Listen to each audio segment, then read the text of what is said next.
everybody? Welcome to my award showcase that doesn't have any actual legitimate awards you can hold in your hand. I know. But we're going to be taking a look at the best and the worst of 2025 in the Diecast world, with, of course, the main players being Hot Wheels, Matchbox, and Tomica, but we got a few others mixed in there. This is going to be a good show, a nice recap of the year, and what a year it was. This was a big year for Diecast. As with my involvement in the world, it's been phenomenal. And before we get into the individual awards, I want to say the MPV this year was Hot Wheels, which is very unlike me to say, because I've never really been a big Hot Wheels person. But, Acceleracers came back this year. Ferrari came back this year.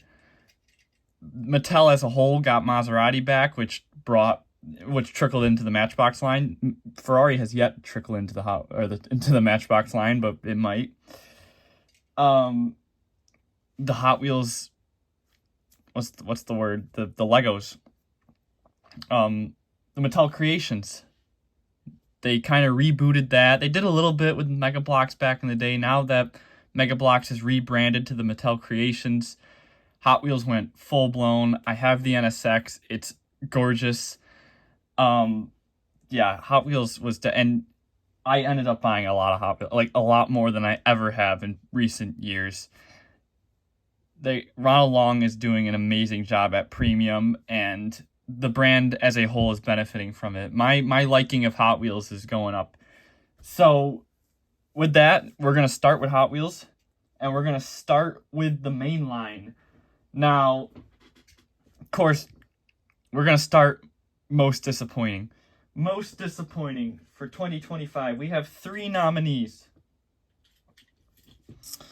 for the Hot Wheels mainline. First up, in third place, the Kia EV6. Yeah. So, of course, me and everybody that I know would have preferred a stock EV6. And one of them actually went out and made one. You've probably seen it. It's gorgeous. I don't know what this is supposed to be.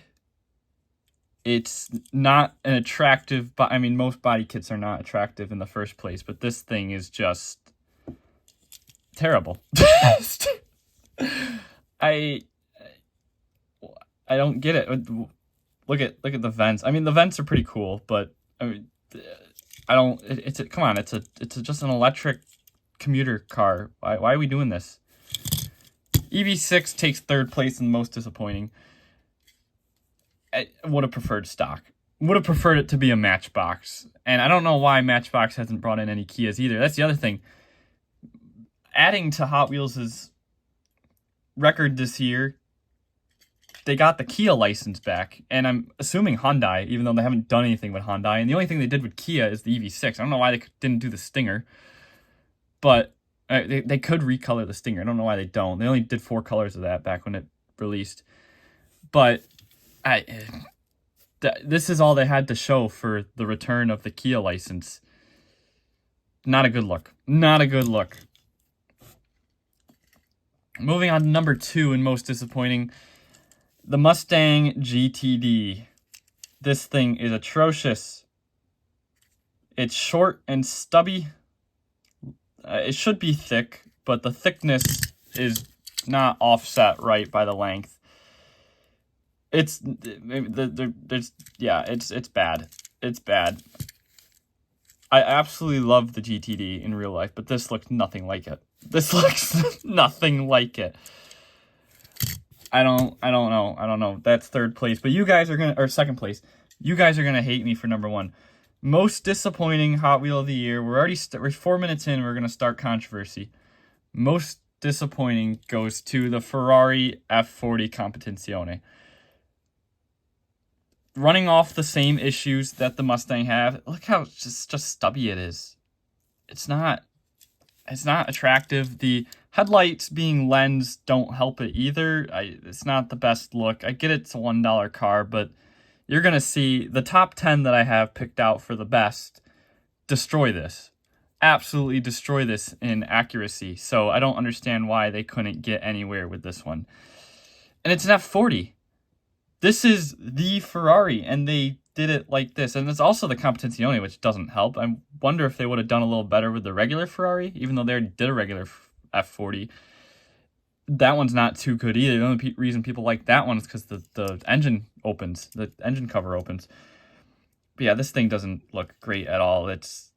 Everything's off. Everything's off. I don't like it. I don't like it. Ferrari takes most disappointing, which is not a good start, figuring I just called Hot Wheels MPV of the year because they got the Ferrari license back. Not good. Not good. Moving on. Next, I have something in between most disappointing and best new model, just to give a little highlight on recolors. This is going to be recolor of the year. You're not going to see this from any other channels that do anything like this. But, of course, there were some recolors of existing castings that really stuck out this year, even more so than their regular releases. This being one of them. I think I prefer the plain blue or maybe the purple that it debuted in a little bit better. But this is the HKS Skyline R30.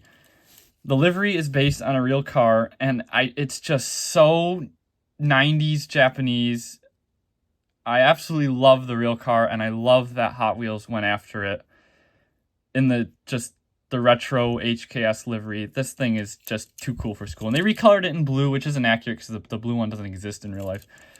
The real car's black, and I just love this. I just love this. The livery, and that's weird. It's weird for me to pull vehicles with liveries because I'm not a big livery person. But that takes number 3 of the year. Number 2 goes to the AMG, the SCL AMG, right? SEC AMG. In deep blue with the beige interior. Perfect. Perfect. I actually did a custom in collaboration with Diecast Car Guru when they released was it silver? Yeah, it was the silver recolor of its debut in black. He dyed it blue, and it looked almost like this, and then I painted the center caps on the wheel to match a deep blue, as you would see with real monoblocks on Mercedes. Of course, Hot Wheels didn't do that, but this is pretty close to the custom, and I really wanted a deep blue one, and Hot Wheels delivered almost identical to my custom, and it's just gorgeous. I can't get enough of it. That is number 2 for recolor of the year, and number 1, actually, it's 3. This is the SCL, right? No, it's just the 500E. All 3 colors of the 500E. So you had the first version this year in blue or in gray. Then you had the red edition in red. And then the final color in green, also in the main line, like the gray one. This is just phenomenal. All 3 of these look absolutely amazing. The green, if I had to choose, the green is the best. The deep metallic green, I just fell in love with this thing. And that's certainly recolor of the year, but I had to include the others with it because all 3 of them together are just stunning. What a great pair. I know, went 2 Mercedes in there, but I like to keep it diverse, but Hot Wheels didn't make that easy with the way they planned those. Now, for best new model of the Hot Wheels mainline for 2025, we have 10 cars here. So we already went through most disappointing, and now we have my top 10. So which didn't leave out too much. But starting in at number 10, the Peugeot race car. I don't know what it's called. The Peugeot hypercar, the 9X8. This thing, I should have did a category for most surprising, because this would be it. I know nothing about the hypercars. I'm not a race fan. I don't care about these cars at all.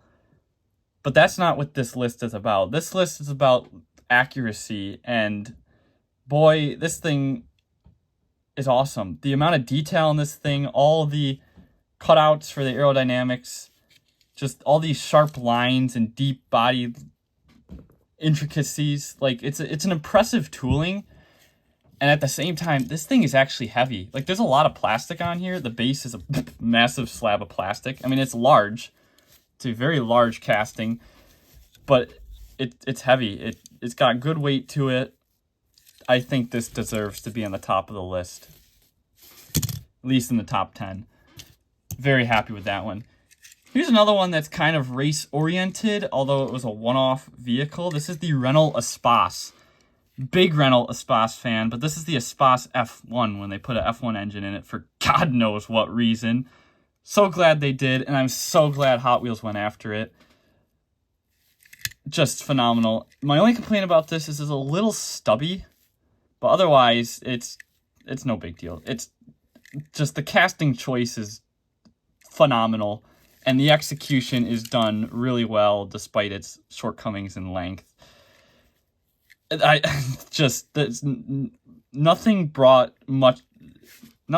me more of a smile this year out of the Hot Wheels line than this. I'll tell you that. I love this little guy.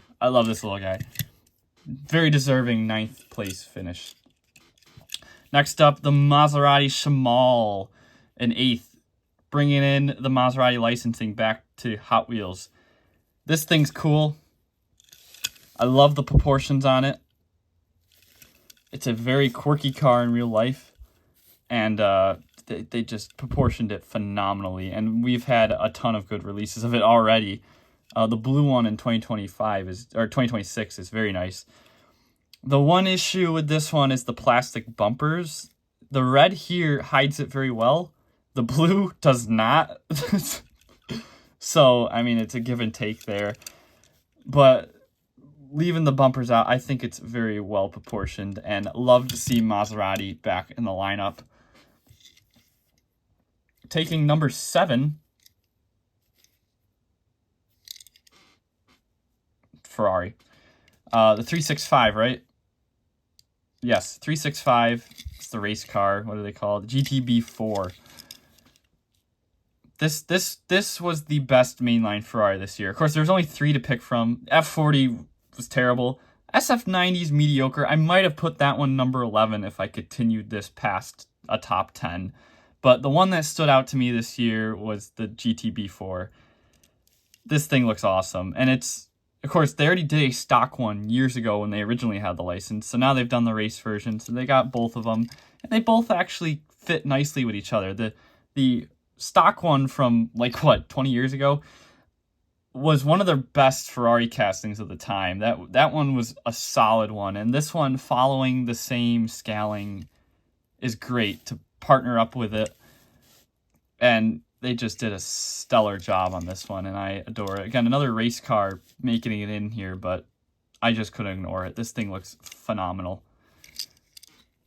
So that takes 7th place finishing. In 6th place, we have the Lotus Cortina, another cute one, and another phenomenally done casting. This one was also a big surprise. Not as much as a surprise as good.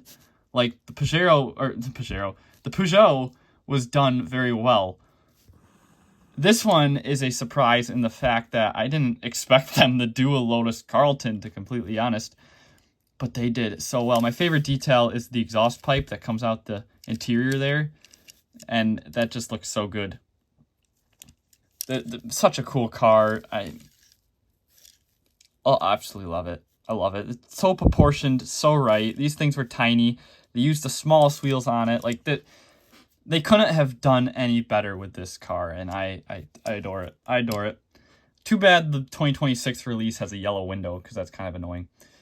Top 5. Now, the Lotus was actually in my top 5 before I reviewed this, the McMurtry.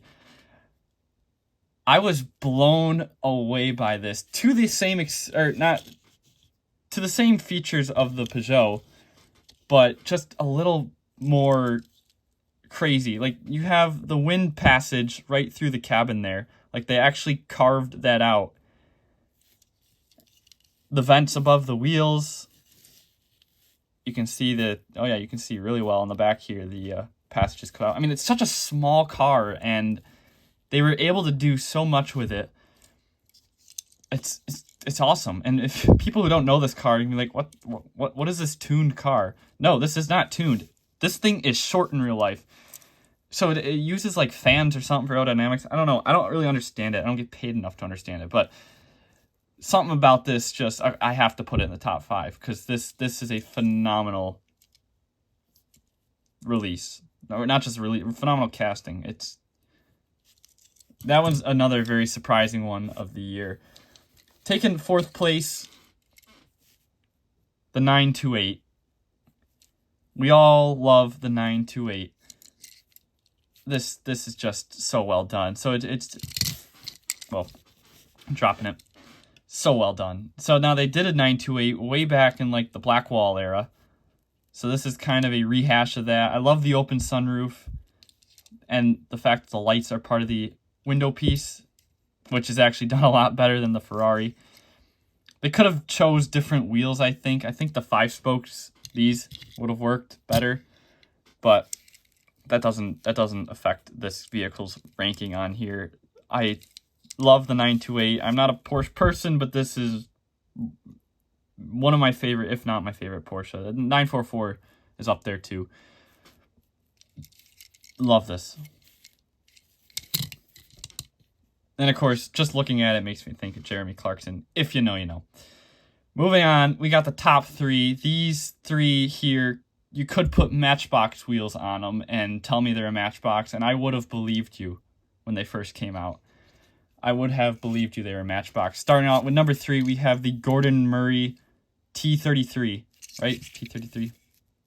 Yes. Or T.33. People get mad if you don't say the dot. I'm sorry. Like Porsche people. This thing is just, like, it completely stock. This is how the real car looks. And the other one was stock too, but it's the performance car, so it had all this aero on it. It's kind of ugly looking. This is a gorgeous car, and Hot Wheels captured that beauty very well. Of course, it's supposed to be a modern version of the F1, and now they kind of just did a resto-modded F1, so it's weird, but same guy that designed both cars, and this thing is just so well done. So well done. I'm glad they were restricted on this one. I'm sure there might have been a licensing thing or two in there for that as well. But this thing really stuck out to me, and especially the silver release. It's beyond golden. So that's number 3. Number 2 is another surprising casting of the year, believe it or not. The Buick Riviera. This one I feel like got overlooked quite a bit. I don't know why. This is the best Riviera casting Hot Wheels ever done. And they've done a lot of them, but they continuously screw them up. This thing is phenomenal. And both releases were great. It just didn't get the attention. I don't know why. Muscle cars, I know I get, well, it's not really a muscle car though. It's more of a luxury car, but they don't get the love, and I don't get it. You know, we're looking at this from a non-biased point of view. I'm a Japanese car guy. Do you see a Japanese car in here? No.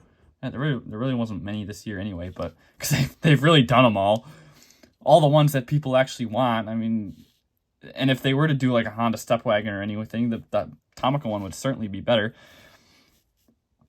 But this thing it's phenomenal. I love all the sharp edges on it. Very representative of the real car. But it doesn't beat number 1, and this just blew me away. When I opened it up and reviewed it for the first time, you probably all know what it was, or know what it is if you've seen that video. It's the Viper. The Viper takes best new mainline of the year. This took the words out of my breath. I was so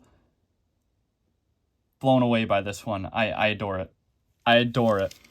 And blue's the best way to first release it. The proportions are just gorgeous, and we've suffered in Hot Wheels Dodge Vipers for years. They've all been terrible. All of them. And then they came out with the first gen last year, and it was gorgeous. And I put that one pretty high on my list. maybe even number 1, I don't remember. And now the second gen gets in and just takes care of business. And there was nowhere else I felt comfortable putting this car other than the number 1 position. Phenomenal. There you go. There's class 2025. Absolutely nailed it this year, and I cannot wait to see what next year brings. Now let's go to premium. Hot Wheels Premium this year was about the hardest topic that I've ever had to choose when it came to new models of the year. At least for the best cars. For the worst, it was obvious. There was one car that stuck out to me as the worst. There's no competition here, no honorable mentions. This is also going to get people going. The R34. This thing is beyond terrible. And I know I just said Ronald Long has saved Hot Wheels. He did not do a good job with this one. Though this was his one mess up this year. He's still got a flawless track record. We're going to push this one under the rug. I don't know what happened to it. It's bad. It is.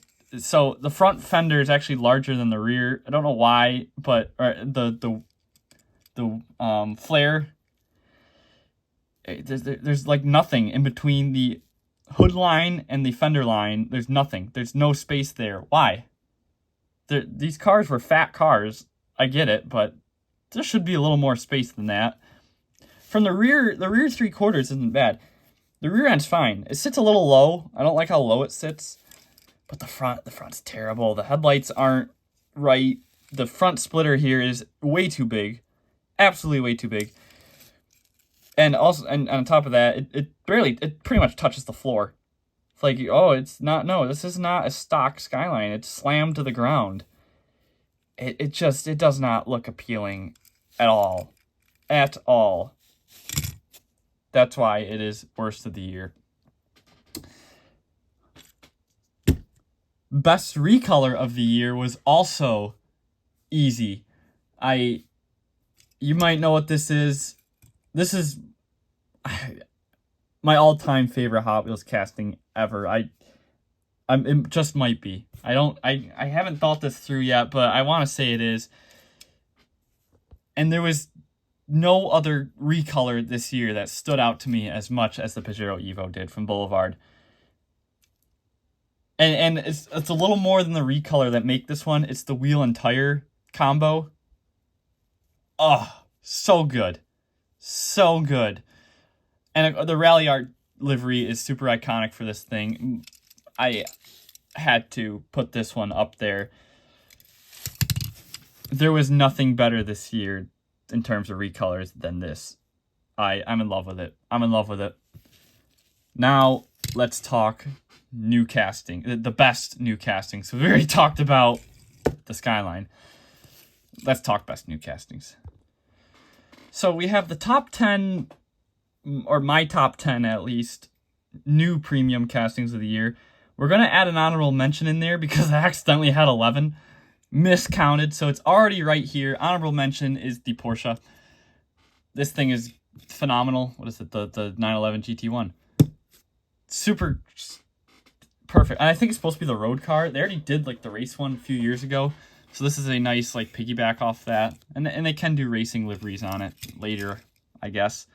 But of course, Ronald Long designed, and it just looks stellar. There's a lot of intricacies in the design of this vehicle, and I love it. Too bad it debuted in the box set. And so the S2000. The S2000 would have made 12th place if I kept going. That was going to be an honorable mention, but I don't even own it yet. But I do feel like the wheels were a little big on the S2000. So yeah, we're going the 911 here for honorable mention. For 10th place, we have a pairing, actually. This is going to be the Ferrari Team Transport. Because, of course, the truck is a licensed Fiat, just like the real thing. And, of course, here we have it's the GTO, right? Yeah, the 250 GTO, which is a retool of an already good casting. So they didn't change very much about this one. It is completely new and built from scratch, but there's not much that's different. So I didn't really feel like I mean, it's phenomenal, but I didn't really feel like putting it in here by itself. And I'm like, well, the transporter is stellar, so let's just put them together, because they did release together after all. I love that the exhaust pipes are their own piece there on the back. Phenomenal release, and the truck as well. Now, they only made 3 of these trucks in real life, right? And they all looked like this, so there isn't much Hot Wheels can do with this casting that would be accurate to the real thing. But I'm glad that they did it. I'm glad that they did it. It is an amazing looking truck. Like, so cool, so vintage, so perfect. Love the tire. I think, are the tires new for this? I think they are. The rims aren't. Maybe the deep dish version of these wheels are. I've never seen them before, but I do recognize the style. And of course, it's got the ramp that pulls out. Put the car in it, and then it slides. So cool. So this one definitely, I don't know, some of you would argue whether or not it deserves 10th place. I know it was doing really well in the Lamley Awards. This is my awards. This is what I found was the best. Taking 9th place is the Nissan, okay, it said Yanni and left. The Nissan Laurel. Absolutely love the Laurel. I love that they chose to do a Laurel, and I love all the cool little details in this, like the windows halfway down. Of course, the reason it's 9th place is because the body kit's ugly, but otherwise, love the Laurel. And I was looking forward to this one all year, actually. Even though it has the body kit, and I already have a stock TLV one, I was still somehow excited for this one. That's just how much I love the Laurel. So it had to be in the top 10. Remember, it's my personal list, but it is, body kit aside, it's a phenomenally done casting. Like, it compared very well to the TLV. There wasn't many inaccuracies I could find, and that video is up currently if you want to check it out. But yeah, I love this thing. Medalist. It's called the Medalist.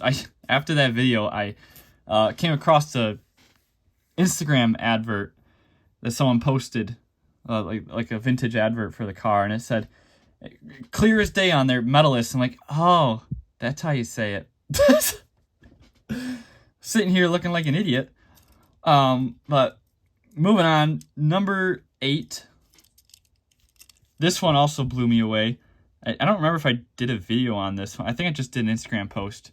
But this was the BMW M5. It was kind of like sneakily thrown into a pop culture set for, Mission Impossible, I think. Very well done. Very well done. Just a stock standard M5. Nothing special going on here, but proportions are amazing. Wheels might be a little big. When I say the wheels are big, I mean like the fender flares, or the wheel arches. But otherwise, I had to put this in the top 10. This one stuck out to me this year. Definitely deserves it. And here's another one that kind of just got thrown into pop culture. Let me check what it is before I start looking stupid again. The Vanquish. Look at this thing. Absolutely love it.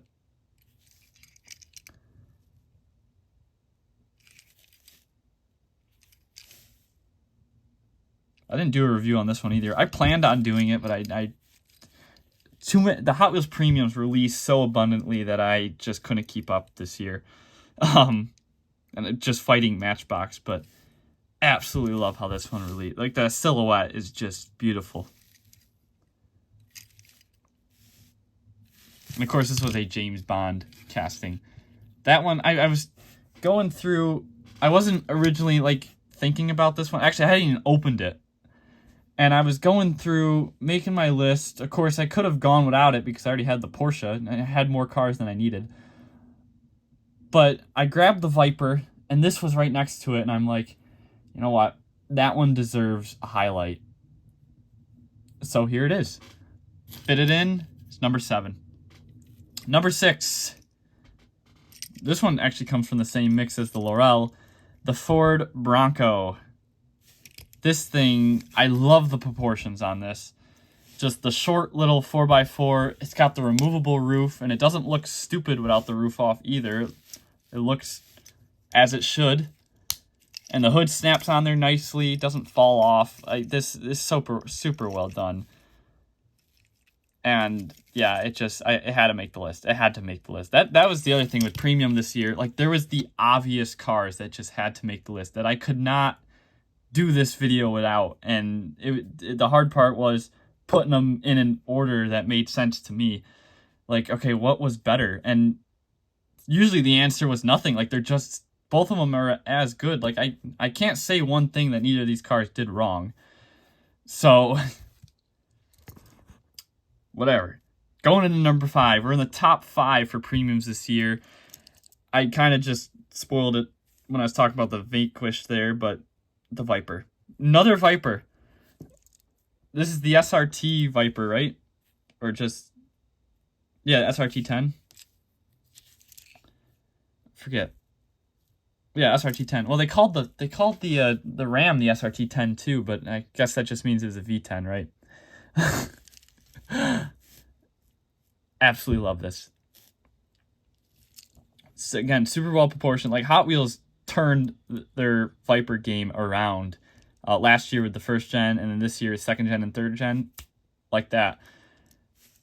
This thing is phenomenal, and this is from Fast and Furious line, by the way. The mirrors too looks very, very good. God, it looks like I'm turning into a Viper guy. Jeez. Moving into number 4. This one I did do a review on, and if you saw that review, I was once again speechless of this casting. This is the Koenigsegg CCXR. My favorite Koenigsegg, which is weird to say because I don't care about Koenigsegg's. But the CCXR has always had, like, a special plate. Like, when I think Koenigsegg, I think of the CCXR for some reason. Not the Jesko. The Jesko's kind of ugly. Most people think of the Agera. No, I think CCXR. I love this one. Fast and Furious casting. It's got the mirrors as well, and they look very delicate. I don't want to break those. Yeah, Ronald Long and his mirrors. He's stepping up Hot Wheels' mirror game, too. This just had to make the list. Had to. What I didn't put on here is the F40, or the Enzo, because I feel like it's just a little stubby, but that one had the plastic inserted mirrors. That was the one big takeaway from the Enzo, was the plastic mirrors. Moving on to number 3. Top 3 here. The CLK Black. Oh, I love this one. In terms of casting choices of the year, this might be my favorite. Execution's a little off in the rear sail panel here. I can't really describe to you what it is. It might be the rear wheel. It might be the ride height. I don't know, but something doesn't click right with me there. But otherwise, like, it's gorgeous. It's gorgeous. I love the Black Series, especially the CLK. Super happy that they did this one. I think this one was a Ronald as well. Actually, the last 3 here are Ronald castings, aren't they? I think the whole top 5 is Ronald casting. I told you, he's saving this place. Oh, I love this one. Number 2, just released. This was the last car culture mix of 2025. Just like the Skyline, except it was actually good. The Lexus LFA taking the 2nd place position, only because the spoiler's up. I thought about it for a while. I thought it was cool that the spoiler was up because you don't normally see that, but I don't like it up. Come to think of it, I would prefer it down because it's only really supposed to be up when the car is moving. I think the Nürburgring editions have it always up, right? But I think it needs to be down. But otherwise, this thing is way better than the Matchbox. Blew the Matchbox right out of the water. And it's so good. It's finally nice to have a proper LFA casting at retail. Of course, the Shadow one is very good as well, and it actually has working suspension, which is weird because they don't do that in any other car. The working suspension. But yeah, this thing's great. Can't wait to have more releases of that one. I'm sure there's a Fast and Furious one coming. It's got to be. It's probably already planned. It's just a black recolor, for God's sake. Number 1 this year, This one caused a lot of excitement, but I don't see many people praising it, which is weird because maybe because the Ferraris walked all over it. I think when it was revealed, we had no idea about the Ferraris yet, so that might have something to do with it. But Diablo SV. The Lexus and the CLK Black, I think, are my favorite choices this year, but this is the best casting of that I think was released this year in premium. The Diablo. This thing is, I keep saying phenomenal and fantastic and all those glorious Lamley words. But but it's true. There's true. I can't say anything else about this car. I love it. I love how the exhaust looks. The plastic spoiler's done really well. The proportions are... Where did I get that chip on the front bumper from? Whatever. Just fine. They used the fat wheels on it, which are great. I think they only can use the fat wheels on it, which is a great design by Ronald. That way they can't screw it up. Of designing it so that it only will fit the fat wheel. Because if they put the skinnies on it, you're going to notice. Yeah, there's no way around the fat. Yeah, that sucked. It took like a hit from something. I don't know what, but that kind of sucks. Now I got to like find a replacement. Diablo takes #1 for premium. And I hope most of you agree, even though it's not a Ferrari. Now we must move on to Matchbox. Worst of the year, most disappointing, I should say. There's only sorry. I got 3. I almost messed up. Got 3. In third place for most disappointing, the Toyota RAV4. Now this, it's just not great. It's small. The front end's a little flat. Geometrically flat. It's just not to the level I expected from Matchbox. You know, especially being a Toyota. They got high expectations with Toyotas, and it's just not there. The roof rails are also massive for some reason. And at the same time, Tomica did a phenomenal RAV4, and so did Maisto somehow. So I just don't see where this car is supposed to fit in. Matchbox was too late. Wrong car at the wrong time. The new gen just came out. They should have saved their resources for that. But yeah, here it is, and you know, not great and in an oversaturated market. Now, we get the opposite with this one. The market for this isn't necessarily oversaturated, but all the other 5 series or 7 series, sorry, are premium. So you got the MSZ and the Mini GT, I think, are the 2 big ones there.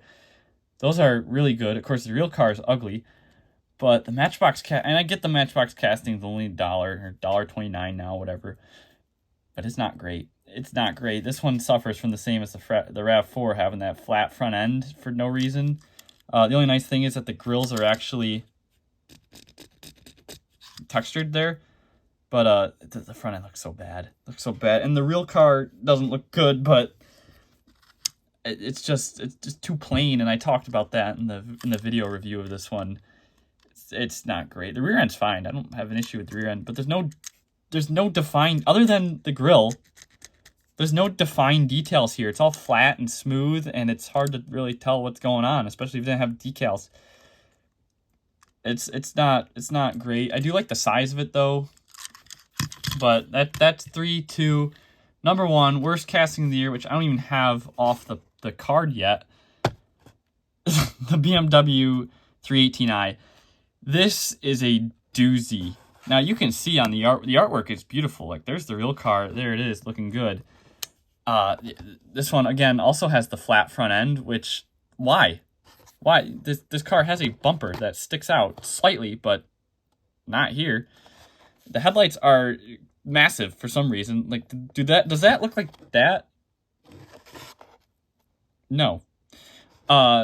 It's got the lower bumper and the rocker moldings are part of the base, which is fine, but color match the base because they're supposed to be painted. And at the same time, that rocker molding is pretty much smooth. There's no body lines in it. Like, see how it flares out there?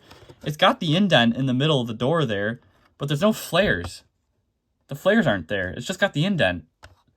What's going on? And the real car is like kind of tall. It's not like this whole window is the wrong angle. It's not great, and I haven't done the review on this line yet, which is why it's still in the packaging, but it's a complete disappointment. I love the 3 Series hatch, very rare car in the US market. They only sold about, like, I think 10,000 of them. I wrote a post on it a long time ago on my car spotting account. The exact numbers over there, but yeah, this is not a good look for Matchbox. This is terrible. This is terrible. It makes these two look good, doesn't it? But continuing, just like I did with the Hot Wheels mainline, we have best recolor of the year for the Matchbox mainline. So starting in number 3, we have the Porsche Cayenne in purple. Come on, you can't go wrong with that. This thing is awesome. Love the purple Cayenne. And actually debuting in the same mix was the deep black metallic blue MR2. Super unique. Absolutely love it. Great color. Great choice. However, best recolor of the year, despite its shortcomings in the wheel department, they used the wrong wheels yet again on the Lexus LS. These wheels are not supposed to be those. Those wheels would be so much better, but no, they decide they have to fill the whole wheel arch, and they couldn't even do that with these. Like, these wheels are so oversized. They gotta go. These came out in the early 2000s when bling was all the thing, and they're still using them, and they just don't age well. So now, I know I ranked the LS casting as disappointing, but when it first came out, but we've had some good colors of it since. It still doesn't help the casting, but it's made it a little more tolerable. Like this green. This green is just phenomenal, and I was in love with it when it came out. Still am. That one was the best recolor of the year. Now let's go to the mainline. I should have said best mainline of the year. I just said let's go to the mainline like we weren't already in the mainline. We're going to start with number 10 being the Toyota Prius Prime. It is done very well. My one complaint with it, I think it's a little narrow. This car is actually wider than you'd think in real life, and this just doesn't display that properly. But from a side silhouette, with the unique body lines this car has, Matchbox did a great job. I adore it. And especially the rear end here.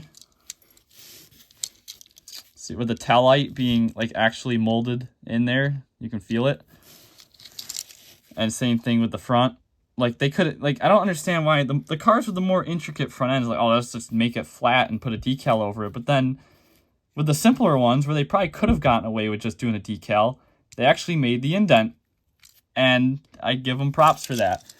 That's why this car makes the top 10. I also love the way that front intake looks when the silver trim's around it. It looks very good. Very well done. 10th place finish goes to the Prius. 9th is the Morgan Freewheeler. Yeah, didn't expect that one, huh? I'm sure a lot of people just did not care about this, but I think it's super well done. It's got special wheels done just for it, and it's all metal. Like, what else do you need? It's not heavy for an all-metal car, but it's also not big. I think it's done very well. It's such a weird, quirky car. I'm sure it wasn't easy to do, but they did it, and I love it. Takes number 9. Number 8 goes to the Cadillac Lyric. Very well done. Proportionally, I love that they stayed away from doing the plastic roof. Thank God. And the Lyric is pretty much, it's a car that I do quite like in real life, and I drove one, and I've been involved with working on one. It totaled, so whatever, but it's a cool car, and I love that Matchbox chose it, and I love that they did it so well. Again, the body lines are a big thing, especially with these newer cars and their sharp body lines. I feel like that's hard to mirror into small scale, and I think these are doing a real good job of that. Unlike the M5 or the 7 Series. Sorry. Moving on, the Chevelle wagon, also debuting in the same mix as the Lyric and actually the Morgan. All three of these came from the same mix. This thing's awesome. Just a classic wagon. This one's mostly in here for the choice. I absolutely love the choice. I think it's a little stubby too. It could have been a little longer, especially being a Chevelle. It kind of scales similar to the Nova wagon from Hot Wheels, and the Nova wagon should be smaller. Now, that's got nothing to do with this, but I'm just saying it's maybe a little undersized. But love to see another wagon in the lineup, and I adore the Chevelle wagon. And I do like the detail that they included the high roof in the back there. Lovely. That was number 7, right? Yes, number 6. Before you say anything, yes, this is a 2026 color. I have not done the video for the 2025 color yet, so it is still in the package. Champagne beige. But this one is green for 2026, but we're talking about the casting here. This is the Range Rover Sport PHEV, right? Or just the Range Rover PHEV. This thing's really well done. Now, it does have the flat front end, but the real car actually is flat in the front end, so it's... Well, actually, you know what? No, it doesn't. That's textured. That's not. That's flat. But it's very well done for Range Rover. Look at that proportion. And it's decently sized, too. It's big. It's big enough to look appropriate. Does have the plastic roof, which it might have gotten higher if it didn't, but I think there's a compromise here because of its large size. They had to do the plastic roof to offset costs. So putting this one right in the middle at 6th place, I think is fine. In 5th, for the top 5 here, we have the Maserati MC12. I was super excited about this one. Ends up being a little plasticky. There's a lot of plastic on this casting. I mean, there's also a decent amount of metal.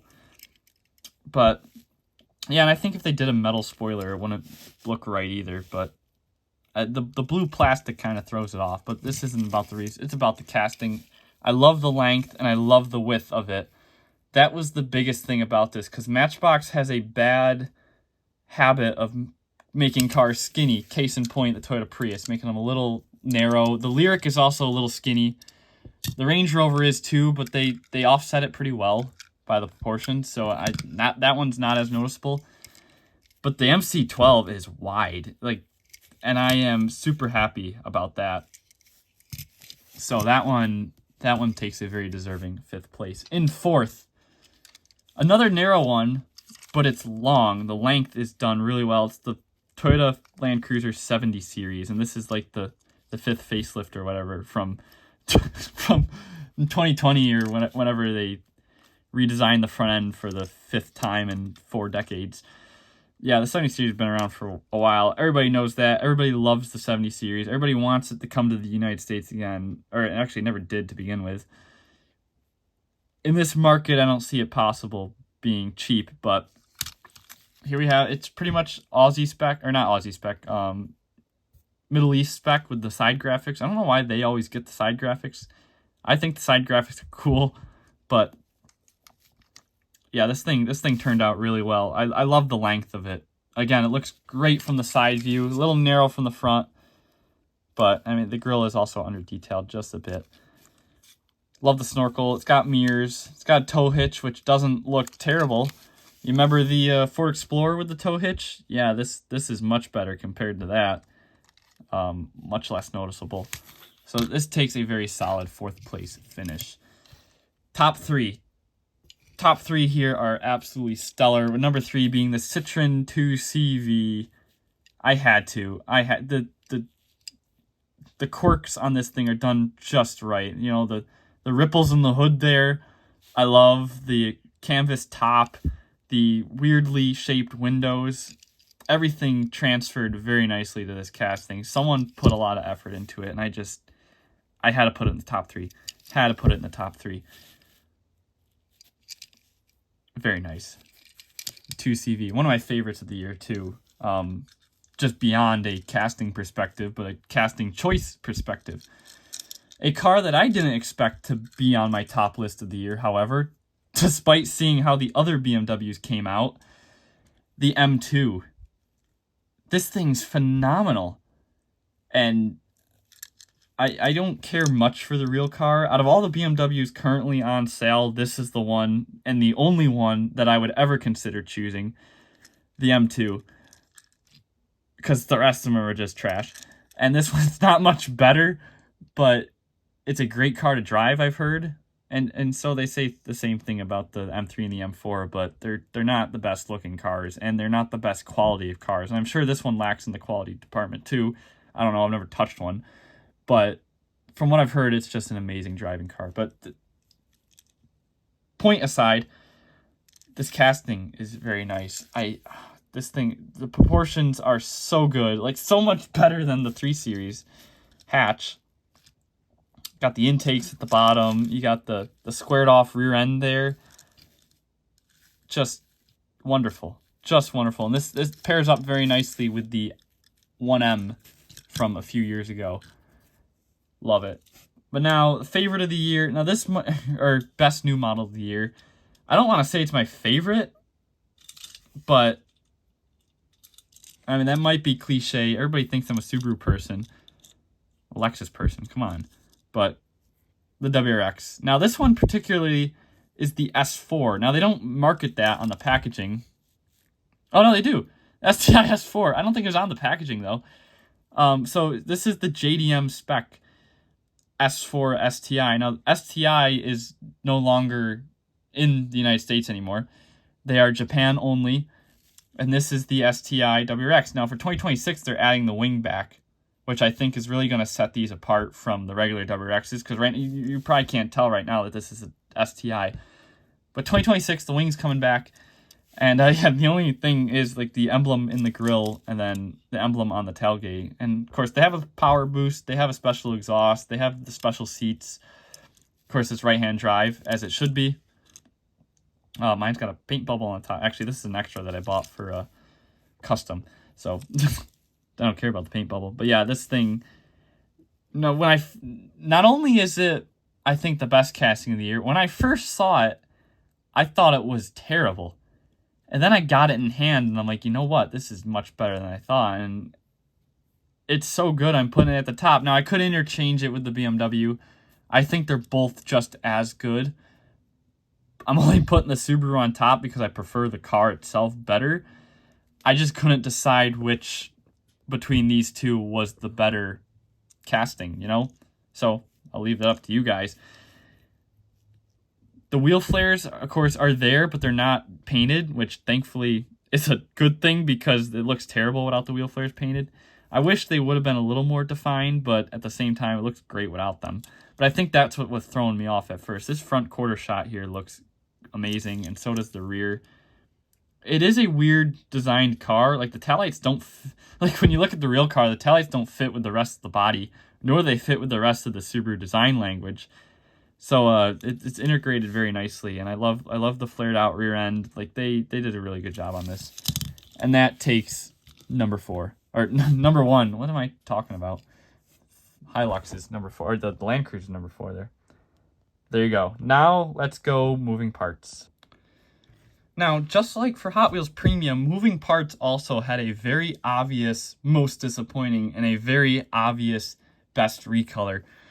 We'll start with the most disappointing, which hurts me to say, but I was looking forward to this one the most, and they dropped the ball. It is the Pajero.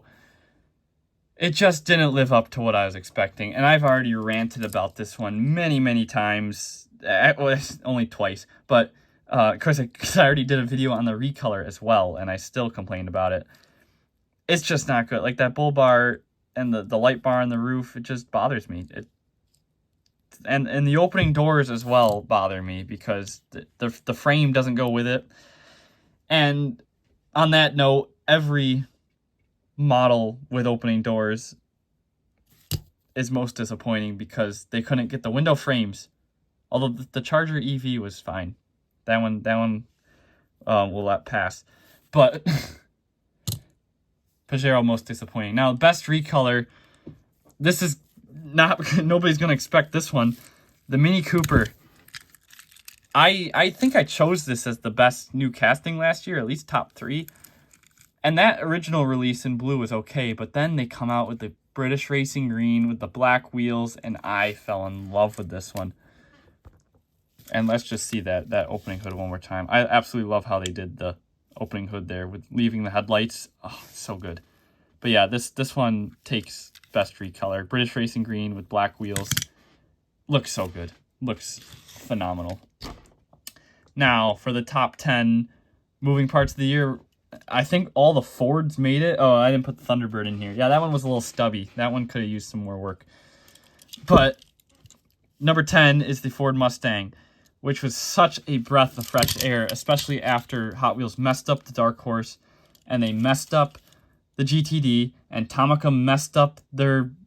I think the Tomica did the 6-cylinder, and it was still bad, and then Matchbox comes out with this and blows them both out of the water, and I love it. And it gets an opening hood, so at least it's not the doors. This thing looks so good, and 10th place. 9th goes to the Ford Maverick, despite its shortcomings in the wheel department, just like the Lexus LS, using these awful, massive bling-bling wheels. The Ford Maverick's super cool. I love the opening hood and the tailgate. Love that they can do both of those. And it's proportioned very well. It's a small truck. I love that they kept it small. And it's just... we needed this in the Matchbox line. Many people were asking for it. The truck is super popular in real life, and it's about time we got it in the Matchbox line. And also the grill detailing. A+ on the grill detailing. Oh, you can't hear it, but that's all texture. Look at that. That is so well done. If this was a mainline, this would be all sucked in flat. But that's all. That grill is all textured. Phenomenal. Number 8 is again another Ford, the Ford Lightning. I don't like how the front bumper. It's something off about the front bumper. It might be the splitter on the front here, but otherwise, I absolutely love it. It's proportioned very well. Nice big box, just like these old OBS Fords. Sits low, just like the Lightnings did. And yeah, I love it. I love it. I had to put it on the list. It's not perfect, but it's close enough to where I just sit and stare at it. It's on the list. I'm not going to explain myself anymore. It's on there. What was that? 8, 7. Going into 7, we have the Lexus GX, which was another one I was looking forward to until I saw that it had opening doors. The mirrors are absolutely massive. And there's no window frame on the door. The window frame actually stays on the window there. So that's always, it takes a hit for that. However, I like the fact that they did the current gen Lexus LX. Matchbox was going to be the only brand to do it, and they did. Again, this one gets actual details in the grille that are feelable, which I love. And the proportions of it are perfect, like the wheel fitment and everything. Now, they designed this one to be an over-trail, which is what this first release is, but then they also painted it like an F-Sport for 2026. So I love that they're doing the variations with that. So it's going to be such a fun casting because there's so many variants of the real one that it's going to be a fun one for the Matchbox team to release. So I'm so glad they chose to do it. I'm so glad it actually looks good other than the doors. But yeah, there is the GX. I call them LX as a GX. They already have the LX. Number 6 is the Ford Excursion. This was another one that I was super looking forward to, dropping it all over the place. I don't think the proportions came out just right on this one. Now, I'm putting this over the Lexus because of its uniqueness as a choice of vehicle. I love the choice of the Excursion. I feel like, the body's a little small and the wheels are a little too big. I think they could have balanced that out just like this down to the millimeter. Like, the wheels are just big and it sits kind of low. It doesn't give, like, girthy Excursion to me. And I know they're limited with size, but I feel like they could have just done a little bit more. But this thing is just too cool for school. It's an Excursion, for the love of God. You gotta put it on the list. Especially with the V10, which I still can't tell. I still Still can't tell. Yeah. Oh, well, with the barn doors and everything. Taking number 6. Number 5 goes to the Sequoia TRD Pro. And we know it's TRD Pro because the camouflage fender flares. Now, this one I have to give props to Matchbox for finally committing to a TRD model. They keep making all their other Toyotas look like TRDs, but then they won't actually, they paint them to look like TRDs, but they won't do the TRD casting.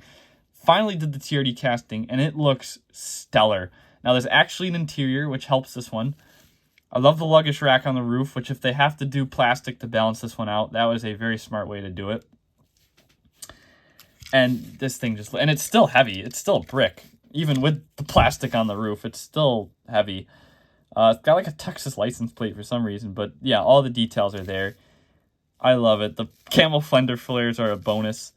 And again, the grill is actually detailed. So it seems like they can do that a little more on these moving parts models with the higher budget and the mainlines. But yeah, I love this thing. And it's large, it's girthy, it's wide, it's heavy. It's everything a Sequoia should be. And there it goes, number 5. Number 4, the Golf Cabrio. This thing is the opposite of a Sequoia. It's tiny, it's small, it doesn't have a roof. And this one gets a pass for the opening doors because, well, there's no door frames at all. It's a Cabrio. It's just, oh yeah, this one, I can't get the doors to open on this one. Yep, we're going to ignore that. Looks so good. I love that they did the crossbar and the collapsed roof here black to separate it from the interior, which is phenomenal because they would have, if this was a main line, then it would all be white and it would look awful. So I'm glad they have the separation of color in the casting, like in the casting itself, because they're different pieces. It's just so cool. I mean, wonderfully detailed. It uses the small wheels, so it looks proportionally correct. And of course, white on white's just bonus points. I adore white on white. So that one goes into number 4. Number 3 is going to get a lot of people going. We have the Tesla Cybertruck, which mine's already starting to oxidize. Look at that. It was a little more shinier when it came out of the box. As I mentioned in the video, I absolutely love the way they designed the front here to open, because it opens to the same, to pretty much the same angle as the real one, and with the same points on the fenders, because the fenders on these things are like wicked thin at the edges here, and I just love the way this looks. This looks just like the real thing. Phenomenal. You got the massive wiper. Like, this one must have been a fun one to work on. It's so proportional. It sits low in the front too. It's just everything that it should be, and the moving part just adds to it. I don't think I would have liked it as much if it was in the main line, but the moving part like really ties it all together, and thank God it was the front. If they were doing like the tailgate, then I was oh. But yeah, and it's long. Look how long the thing is. Like, put the Golf up to it. Here, bumper on the ground. Yeah. Love it. Love it. It might actually be longer than the Excursion. Oh, no, they're the same length, actually. Same length, down to the millimeter. Maybe that's why the Excursion's messed up. Yeah, the Excursion, like, towers over the Cybertruck anyway. Oh, wait. Is the Cybertruck longer than the next one? Oh, the Sentry's longer. Wow. Yeah, well, here's number 2. Let me wipe the dust off. I didn't realize it was that dusty. The Toyota Sentry. Yeah, the length definitely puts this one high on the list. And also the opening trunk. How unique is that? We need a Lincoln Town car with an opening trunk next. You know, for the bodies. But this is the only sedan in the moving parts line with an opening trunk. I love it. And it's a Sentry. It's a Sentry. Now, this one would have been a V8 hybrid with the Lexus LS600 powertrain. Of course, textured grille. Always got to check that. And it's just so well done. So well done. Big, flat sedan. Beautiful. Beautiful. And this would have been number 1. However, somebody on the Matchbox team decided that they wanted to go balls to the wall on a Rover SD2, right? That's SD2. SD1. Oh my God, where did I get SD2 from? And I see them, and I fell in love with this thing. I absolutely love this thing. I made an Instagram post about it. This was the thumbnail of the video. I didn't even put the other cars in the thumbnail of the mix that it was in because it was just too good. Of course, hood opens forward. That's always a plus when that's the case, but wicked. Wicked. Oh my god, I'm dropping it. I'm only using one hand. Rover SD1 takes it. Easily. I almost feel bad about putting it over the Century because it's a Century, but it's too good. It's too good.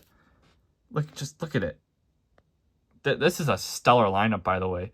Not only model choices, but of castings. Like, moving parts this year was the best year ever for moving parts. I gotta say, the mainline, a little disappointing. In the mainline. They made up for it in the moving parts line, and I love it. Now let's talk premium. This one's gonna be quick. You ready for it? Most disappointing. The Accord. Not only does the casting suck, but it's got a plastic base. It means I can put this thing in the main line. Ugh. Yeah, why did this debut in premium with a plastic base? That's what I want to know. Like, they're doing metal bases now. Really? Of course, it's right-hand drive Accord, but they made it look like the most basic base model US spec Prelude or Accord they possibly could. And it's just the front end's too long, the rear end's too long. It's all over the place. The wheel arches don't look right. The wheels don't even fill them. Bad Matchbox. Why? There's always one.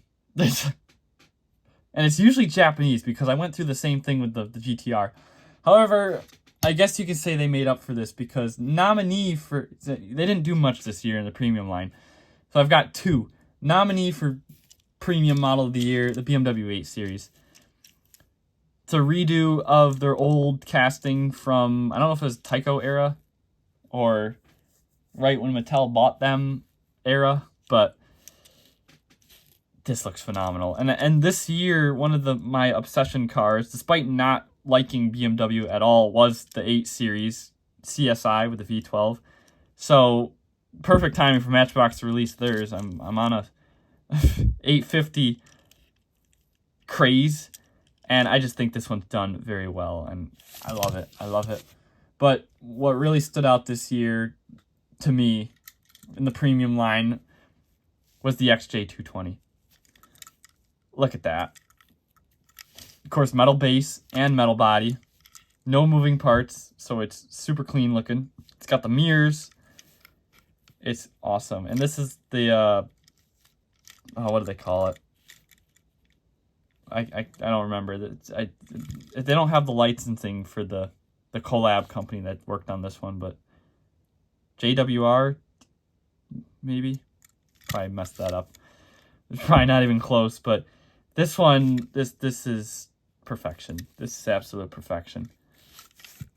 Jag takes best premium of the year. It's kind of pointless putting them alone, but I really didn't see any way to really fit them into the other two lines. So there you have it. Now let's go into Tomica. Now Tomica, we're only gonna do my top 10 best. They didn't really screw anything up this year, and they normally don't. But last year the Revolto, or no, I'm sorry, the Revolto and the Mustang were pretty bad. But this year they got back on track. Of course, nothing really had moving parts, unfortunately. But they did really well. And I don't do, best recolors because they're all, like, phenomenal. Like, all of them do what they're supposed to do, and it's just, it's too hard. I would have so many honorable mentions out here, it's not even funny. So we're just going to do the top 10 main lines and move on, because I will sit here and talk about Tomicas forever, and this video is already an hour long.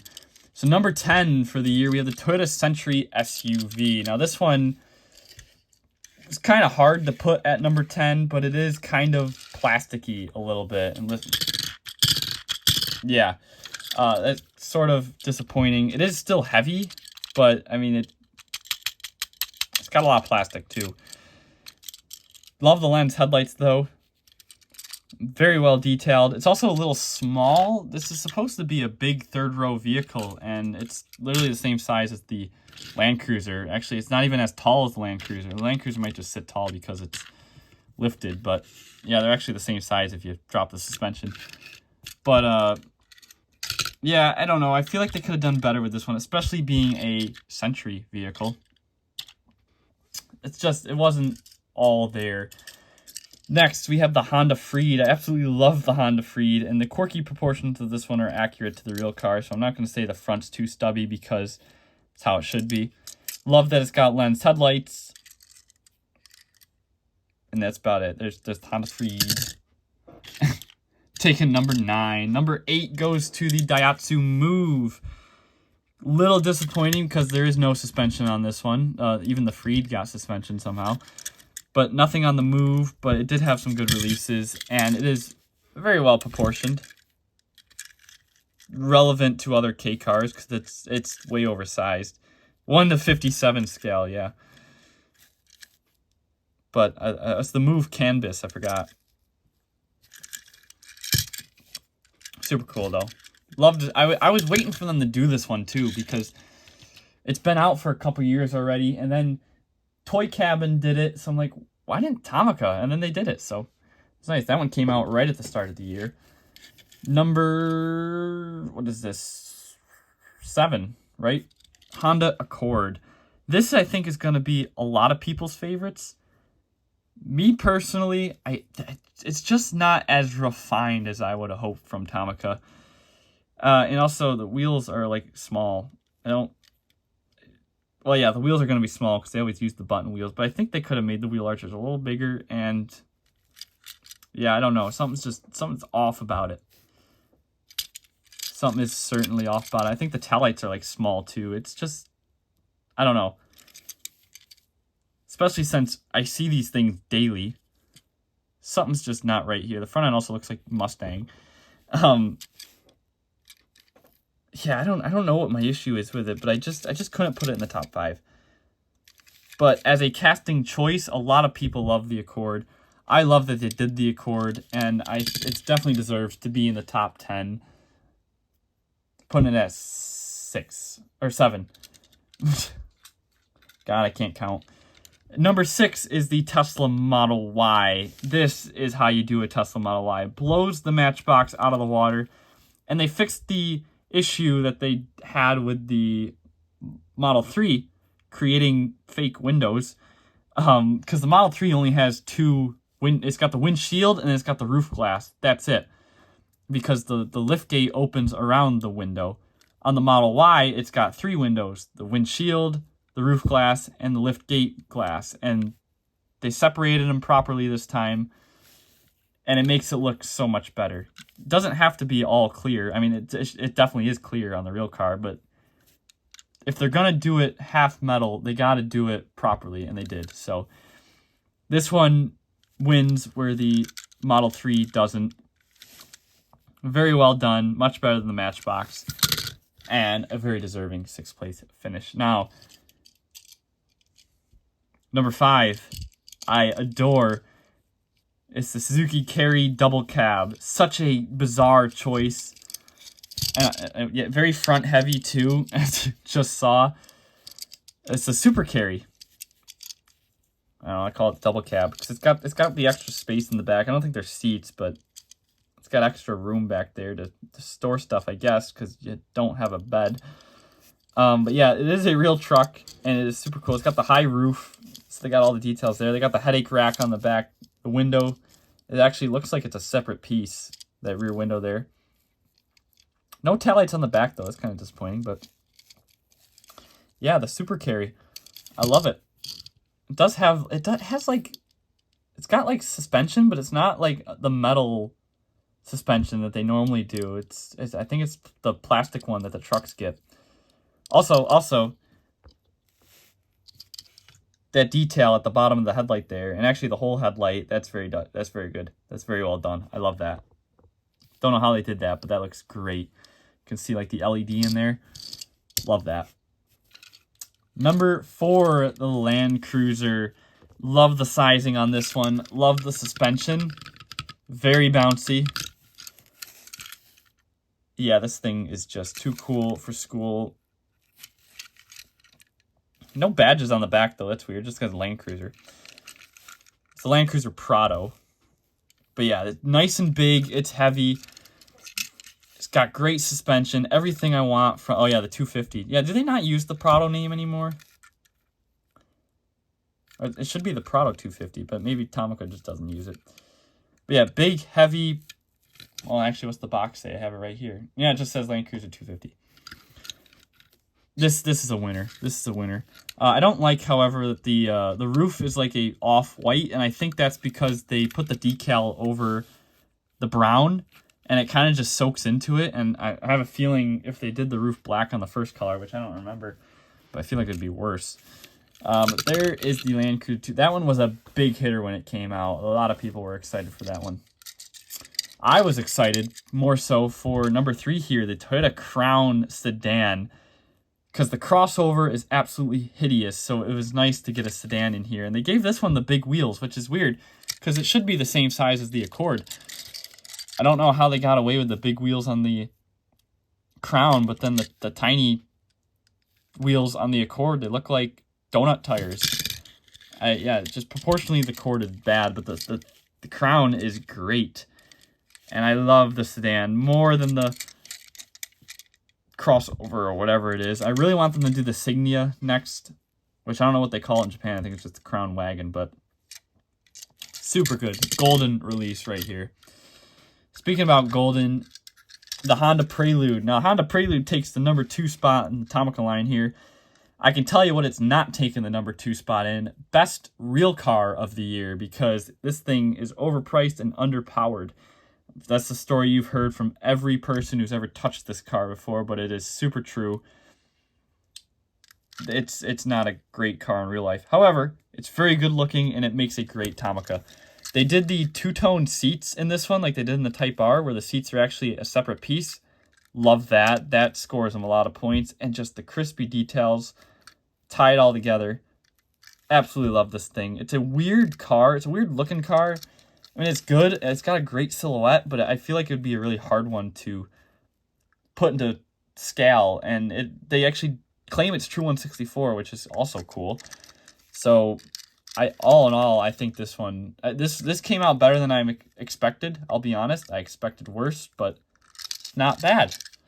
It is not bad. And now, number 1, my favorite of the year, which was a surprise to me as well, but there's just something about it that I can't get away from. It is the Nissan Note Aura. This color specifically too is gorgeous, but I mean, it's got a front license plate, which I don't think I've ever seen on. I mean, I'm sure there's another car they did it on. I can't remember, but it's actually like it's a plate that actually stands out there, and so is the Nissan logo. I love it, like the such crisp detail in the front of this, the whole thing, very well done. Got the running light. The headlights, of course, are black for some reason. It's got the body color trim on the front grille there. Looks so good. The black roof. Taillights are very crisp as well. Very well proportioned casting. Mine's got an error, I guess, on it. Very well proportioned casting. Just lovely. I love it. Nissan Note Aura. Yeah, something about this one just... I hope they do the Nismo one too. But there you go. There is Tomica. That's the highlights of Tomica for 2025. But we're not done with Tomica because we have to talk about TLV. What a year it was for TLV. Now, I only have 5 TLVs to show here. They didn't do very many new castings this year. And the RAV4, I was really looking forward to, and it got delayed. So I should have that one by January. So I can't really include it, unfortunately. But we've got a solid top 5 here. We're not going to say anything good or bad about the RAV4 until I actually get it. But I don't think that's going to change to number 1. But let's start with number 5. It's the Nissan Skyline from the interchangeable parts line. Very nice to have a Skyline that is not a GTR. And the interchangeable parts made this thing such a unique piece to collect because you can build it however you want.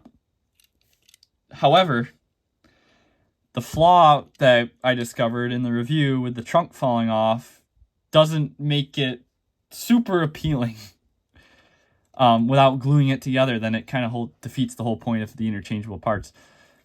So that's why it takes number 5, but it is super well done. And if you want a very nice Skyline that is not a GTR, this is the car for you. Absolutely love it. Of course, suspension. I have a full review on that if you'd like to take a look. I have not posted the review for this yet, however, although I recorded it like 3 months ago.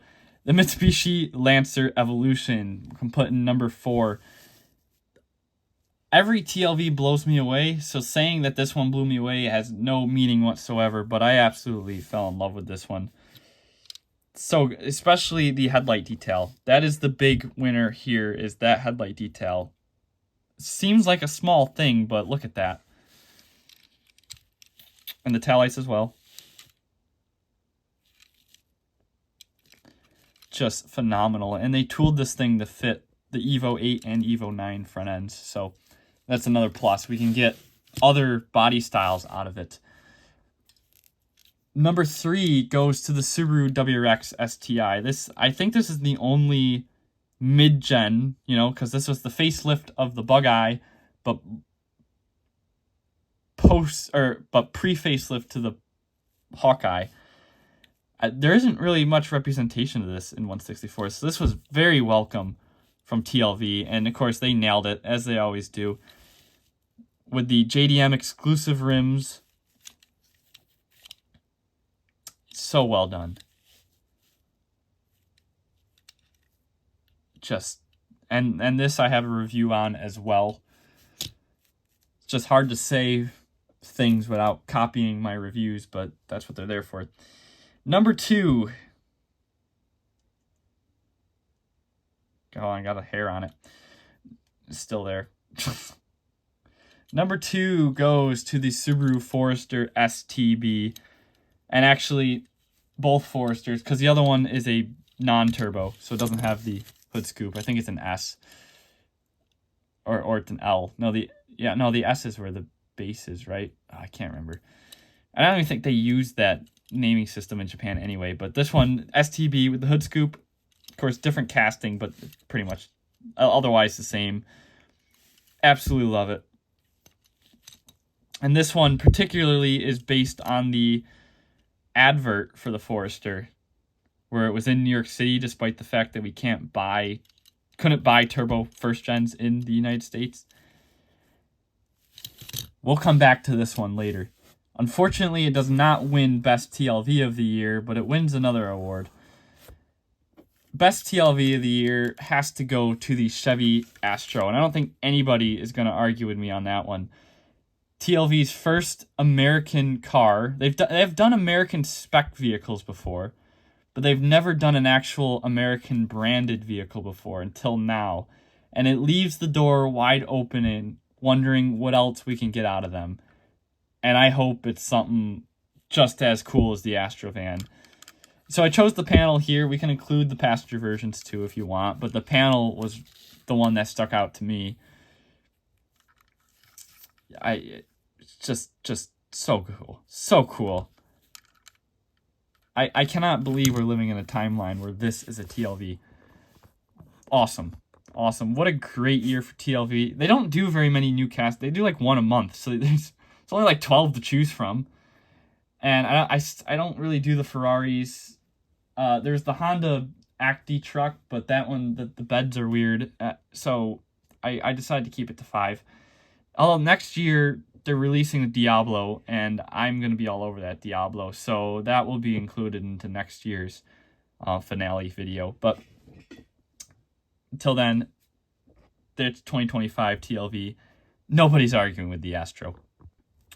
So we've got 2 more categories to close this out.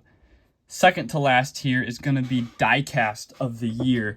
So this is open to any brand, and it's just going to be something like completely off the wall, or just something that really stood out this year from other brands. And there's many different directions we can go here. Here's some honorable mentions. Got the D'Agostini Toyota Harrier, or Toyota Venza if you're in the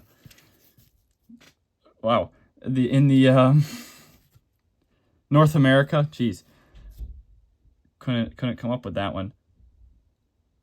But very well done. Wheels are lovely. It's got the separate piece wipers. I did a review on this one. I loved it. That was a contender, seriously, for Diecast of the Year, the Venza. But what makes the Venza look good is the JKM Toyota Sienna. I almost put the Sienna as Diecast of the Year. It's just completely off the wall. Just the current generation Sienna. This thing's awesome. I can't complain about it. But we got more. Yeah, we're going like Toyota. We're high on Toyotas here right now. We could have gone Tomica Premium with the Elefard, with the return of the opening doors, which they haven't done in like 10 years, maybe 15 years was the last time they did opening doors. Or caravan doors, opening caravan doors, which is the what I should have said, because they do opening doors. But the sliding caravan doors, which made me fall in love with Tomica. One of the reasons I fell in love with Tomica. They kind of disappeared, but now they're back. And what else are they going to do with these? It seems like nothing at the moment, but hopefully they do something. So the Elefard's up there. Of course, let's just continue with Toyotas. The Fineworks Toyota Century. Or, sorry, not the Fineworks Toyota Century. That might give you a hint into what I picked. This is the almost real Toyota Century. Like I said in the review of this one, almost real. It is almost real. It's unreal, actually, how close this thing is. But I felt like we could go a little bit better. We have the Fiber Run Subaru Forester STIs that I highlight because of the magnificent paint finish. Not a flaw in them, in either of them, and the pearl on the white one is just right, and the castings are just right. The wheels are perfect. These are heavy hitters for me personally, being a Subaru or a Forester guy. I'm not a Subaru guy. I just like Subarus. But for most people, these were very popular, and everybody wants to know where I got them from. AliExpress. But now those just didn't feel right to put either.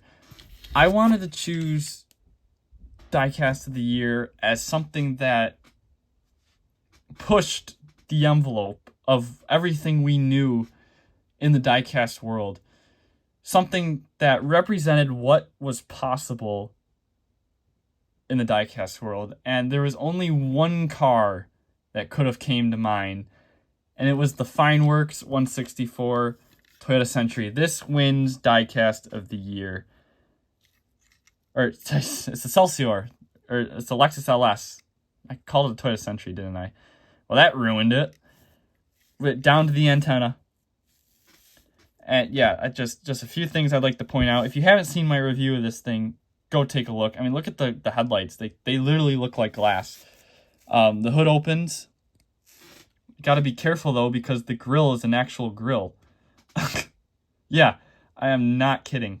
We will shine some light on it in a second. If I can get the...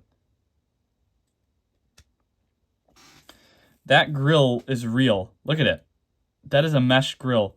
And look at the motor detailing with the Lexus badge on top of the header. Like, there's nothing other I could have put for Diecast of the Year. This is it. This is what they're capable of. There's no way they're going to be able to pass this next year. We're going to have to like put a TLV up there. It's even got actual emblems. Like, those are stuck on like stickers. The emblems on this thing. Like, they just... Everything you can think of is here. The antenna just really... The antenna irks me because I feel like I'm going to knock it off. This... Nothing deserves diecast of the year more than that. Somehow it's better than the almost real, but that's diecast of the year right there. But we're not done. We have one more category, and this one, out of all these categories that I remained open-minded, keeping bias out of the way, and just trying to choose what was really the best of the year. What did they work the hardest on? What paid off the most? All of that's aside now. We already took care of all that. Now we can bring in my bias for just one award. That is the Matchbox Man Award. My favorite car of the year. Out of everything that I bought this year, of course, the LS is an honorable mention, but nothing compares to the Forester STB from TLV. If you didn't know, it's in the intro to my videos now. It's in the thumbnail. It's the thumbnail on my Instagram. I love this thing. It's so well done. It's a reference to the advert car. It's gorgeous. And as a Forester guy, I just embraced it with opening arms. That is my diecast of the year. Let me know what yours is. Happy New Year, everybody. 2025 was a blast. I wish you all the best in the new year. Lots of stuff to come. Let me know what your favorites were in the comments. And argue with me. I don't know. Do something. Happy New Year, folks. Bye for now.